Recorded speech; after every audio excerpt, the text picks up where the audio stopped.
Right now on Spotlight on Florida. Spotlight cameras were rolling at the annual FRLA Summit in South Florida. We'll show you what happened. I'm Joel Silver in the Spotlight on Florida Tourism Newsroom. Let's get into some headlines. First up is our big event of the week. Let's go to the Hard Rock Hotel in Hollywood, Florida, where hospitality industry professionals from around the state gathered for the annual Florida Restaurant and Lodging Association Summit. This event has grown every year and gets better every year as well. So the summit took up the entire convention area at the Hard Rock with hundreds and hundreds and hundreds of people in attendance. In the main foyer, some really cool booths were set up, showcasing some of the latest trends in the industry. And in the main ballroom, a cast of great speakers, including sports writer Don Yeager, who taught the crowd about some great lessons of leadership that he's taken from the world of sports. And speaking of sports, the big finale speaker was football great Tim Tebow. Look at him on stage there. He told stories of his past, talked about being involved in giving back, and really gave some emotional moments. It was quite a speech. He was great. It's always great to be at this event. It's the Florida Restaurant and Lodging Association, so in attendance were representatives of some of the best restaurants and hotels in the business, and from all over Florida. If you missed it this year, make sure you watch out for next year's dates, and we'll have more coverage of the event in future weeks here on Spotlight. Hey, let's talk about our tourism superstar. This week, it's Margaritaville Resort in Panama City Beach. So far, it's been a quiet hurricane season, but when storms do hit, the first people to jump in, always the Red Cross.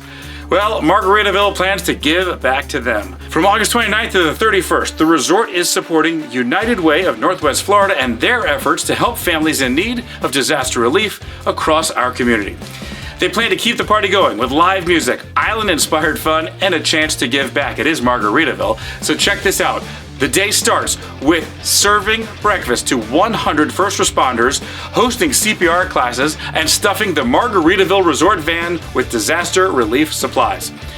Hey, and if you want to see it in person, book 3 nights or more and enjoy 15% off a one-time $50 food and beverage credit and a $10 nightly donation made on your behalf to the United Way. And our final headline, something we don't discuss often, youth sports.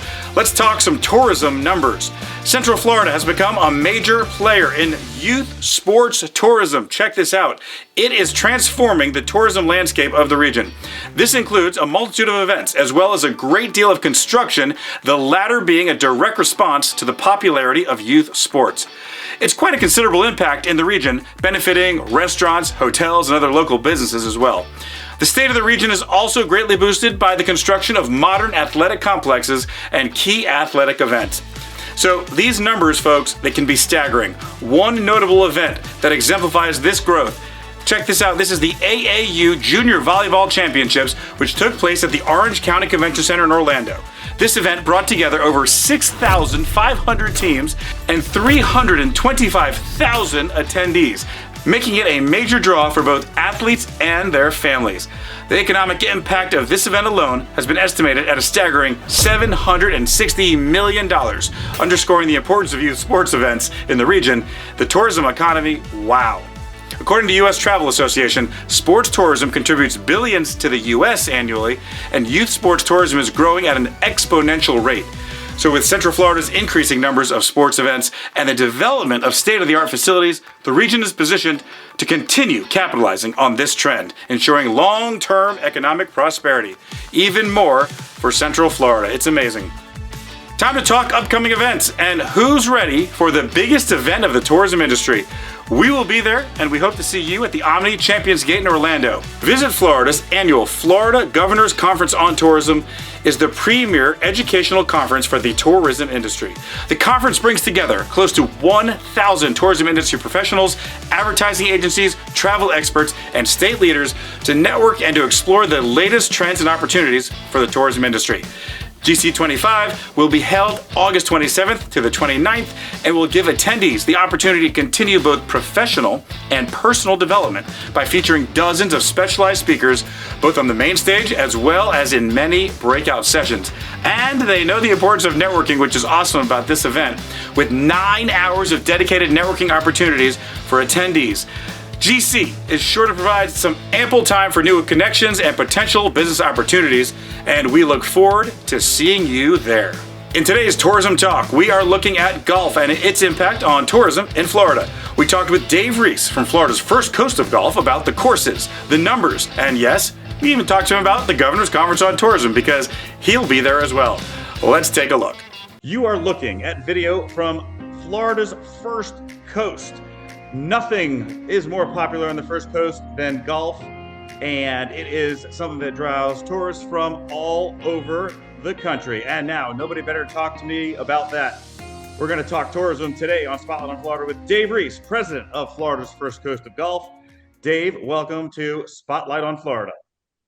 Thanks for having me, Joel. Really appreciate it. I look forward to talking a little bit today. Man, I am thrilled to have you on today. We are all over the state, a Spotlight on Florida. We go all over and we see all sorts of great things.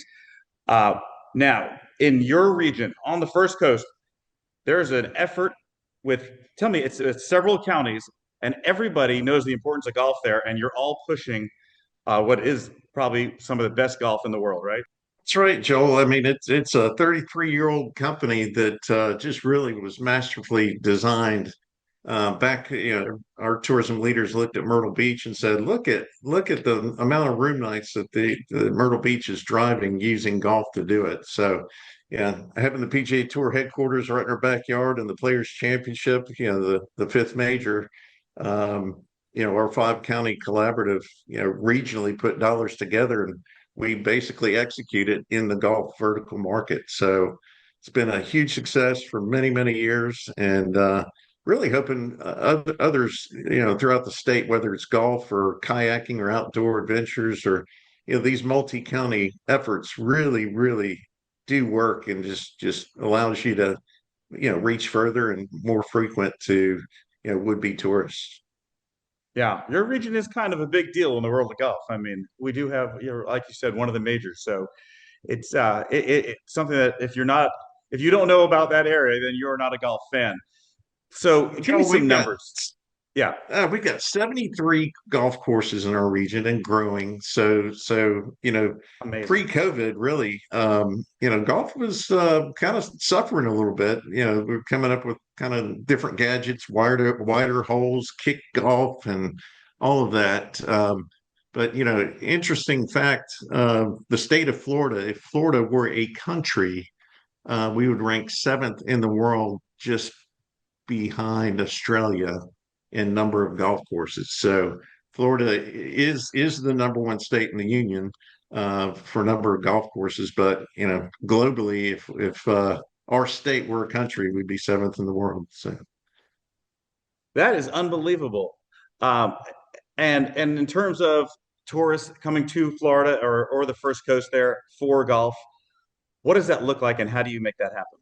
yeah, so we're in our marketing planning stages. We do traditional DMO type advertising, run many promotions, lots of digital, social, and really a global effort. So we kind of look all parts of the world just because of that recognition of the Players Championship. I mean, everybody, most golfers throughout the world will easily identify where we are on the map, and because of that event.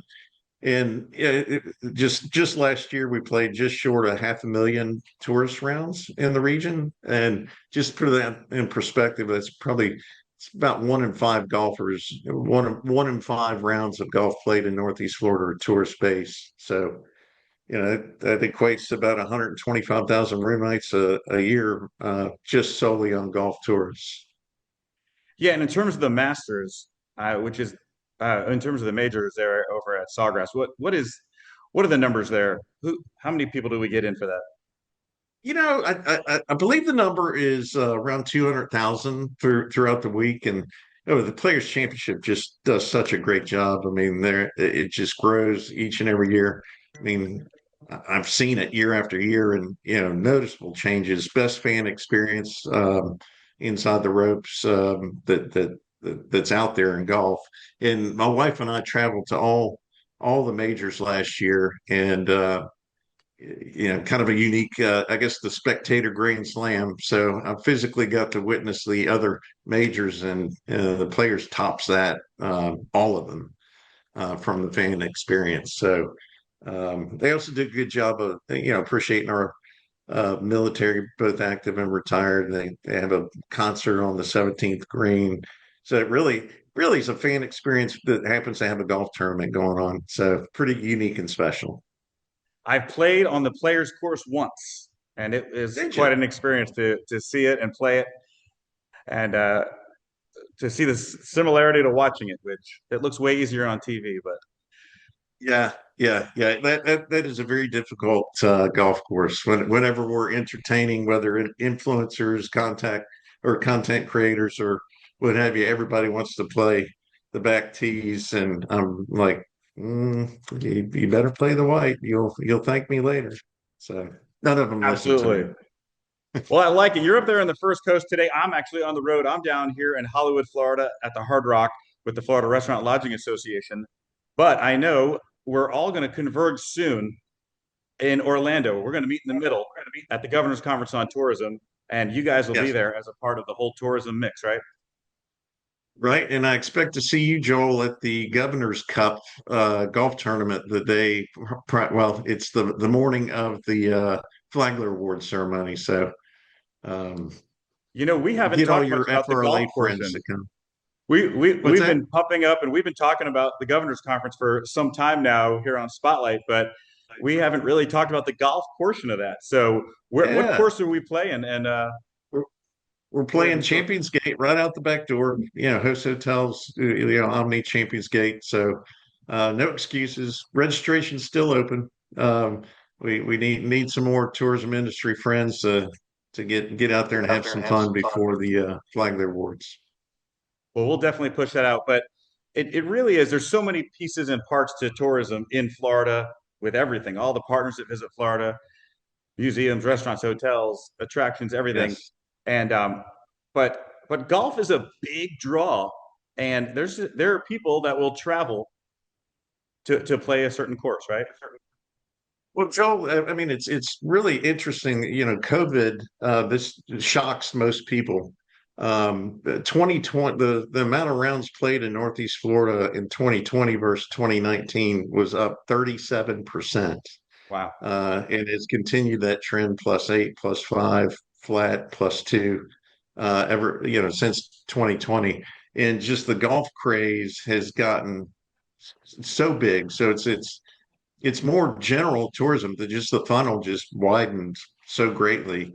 New people coming into the game. It's just really a renaissance. And the golf does even mean more to Florida's tourism than it did prior to 2020. I mean, you could just look at the golf entertainment venues. We call them the synthetic or the non-green grass golf avenues, Top Golf, Top Tracer, Pop Stroke, 5 Iron. It's basically, you know, there's a golf social pub in Amelia Island, so it's lots of simulators and food and drink, and just bowling alleys all over the country that are golf. I call them golf bowling alleys for simplistic, visual. So future's bright, Joel. Yeah, I like your job. This you get to do some fun stuff. Somebody's got to do it, man. What do you recommend or for people that want to work with you in other parts of the tourism world, restaurants, hotels, everything? What do we do in terms of some synergy to bring everybody together? I'm super involved with Visit Florida. Huge fan of what they're doing, and look forward to seeing the new campaign. Um, we're very connected with FRLA. What a wonderful organization Carol Dover runs, and Nicole Chapman up in our region. But just communication and collaboration. I would offer. I'd be more than happy to travel to any part of the state of Florida to kind of tell our story to their stakeholders and really encourage regional collaboration between multiple DMOs for any market segment. It's same formula, whatever the market segment where two or more counties want to go, together financially they'll be stronger. on whatever the project is. 'Cause in our area, where we have a small DBA called Florida's Northeast Coast, and we kind of borrowed that idea from Dan Rowe and all the counties on the west coast of Florida, Florida's Northwest beaches. So, for example, just like we collaborate with golf, you know, international travel, we don't have really we don't have any international flights except from Canada coming into our area. So, not really a priority for the DMO's budgets, but collaboratively together, we go underneath that Florida's Northeast Coast brand. So, in terms of collaboration throughout the state and sharing our knowledge and of a 33-year-old strong regional collaborative, more than happy to help anyone in the state. Yeah, and we talked about a little bit earlier when you look at nationwide.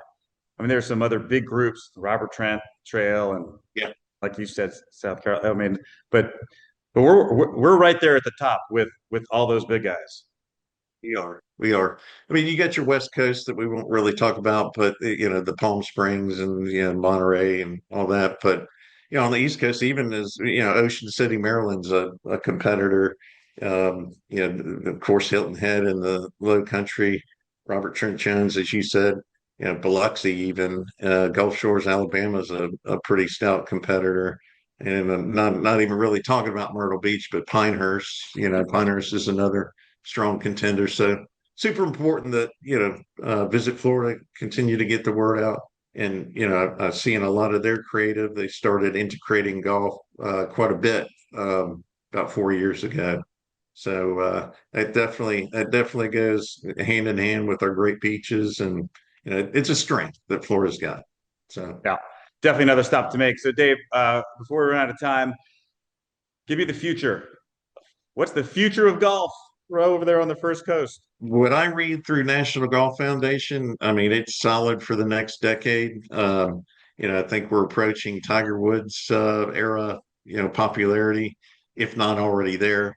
I mean, you see Netflix, the Full Swing series, golf is everywhere. So, very much part of the DNA of the state of Florida and Northeast Florida. So, you know, it looks like I'm going to continue to struggle to get tee times, to play personally out here. But yeah, I think you'll see some more golf courses built, and they're already on the uptick versus 5-6 years ago, dealing with closures. So it's bright, All Joel. right. Sounds like a bright future. So thanks so much, Dave Reese, President, Florida's First Coast of Golf. Thanks so much for joining us and being here on one of our first interviews on Spotlight on Florida. And we know we'll want to talk to you more, and we'll come up and see you. Yep, and I'll see you in a couple weeks. You better be on the course. Come on, We'll be Joel. there. 7:30.